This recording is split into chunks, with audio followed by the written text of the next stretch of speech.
She was hopeless. Yung parang wala nang pag-asa. Ano ba? Ano ba itong buhay na ito? Bakit ito nangyayari sa akin?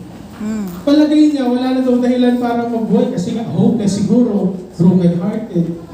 Tapos meron ganyan, iniwan ng ano, di ba? Iba, hindi natin alam yung ano, hindi natin alam yung story. Sabi na. Then lumabas siya at nagtungo sa isang tulay, naghanap siya ng tulay, meron siya nakitang tulay sa paligid nila, di ba? Nakita niya yung tulay, nakita niya yung tulay, hinikit niya yung mata niya, at siya'y tumalo. Bago pa, may isang lalaki na nakita sa kanya. Bago pa makapag-isip ng mabuti, he jumped up to the bridge to save the young woman. Yung lalaki, nakita yung babae, pero ang ginawa ng lalaki, para masave yung babae, kasi yung lalaki, syempre, nakita niya na makakadisgrasya. So, tumalon din yung lalaki. Pero may isang problema doon. Hindi marunong lumangoy yung lalaki. Oh, no. Hindi siya marunong hindi siya marunong lumangoy. So, as he was struggling, naiingat lang ang kanyang ulo para makahinga, di ba? Ang ginawa niya, gusto niya lang iangat yung ulo niya para may makahinga, naisip yung babae. But, laking gulat niya, dahil biglang inabot siya ng yung woman, ng babae. Yung babae tumalon, yung ba yung nag-save sa kanya? Yung diba? papakamatay. Nagulat siya. Yun yung tutulungan niya, siya pa pala ang tutulungan. Siya pala ang tutulungan, di ba? Nakakatawa, di ba? Pero eventually, pareho sila nakaligtas. And that's the good part. That's the, yun ang nakakatawa dun sa story na yun. As a result, the young woman daw realized na may purpose pala siya sa buhay.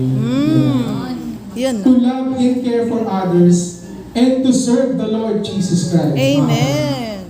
Bagamat kabayanihan ang ginawa ng babaeng ito dahil nasagip niya sa pagkakalunod ang lalaki, nasagip niya lalaki which is siya dapat yung sasagipin. Oo. Subalit, hindi ito yung naging dahilan, hindi ito yung nagpalinaw sa kanyang isip. Kundi yung nalaman niya ang katotohanan na meron pa pala siyang alaga sa mundo na somehow saw her pain and cared enough to step down and to go through with her. Yun ang yung dahilan niya kung bakit lumiwanag ang kanyang pag-iisip na may good purpose pa pala yung lalaki. Amen. May good purpose pa pala yung babae sa mundong ito. When it comes to loving mga kapatid, when it comes to loving to others, that's the all of our lives, di ba? Sa totoo lang, hindi natin dala ang sagot at hindi natin magawang ayusin ang lahat ng problema. Subalit, yung point ko po dito is, yung humakbang ka or pumasok ka sa sitwasyon ng isang tao o sa buhay ng isang tao, it means, yun ang pagmamahal, di ba?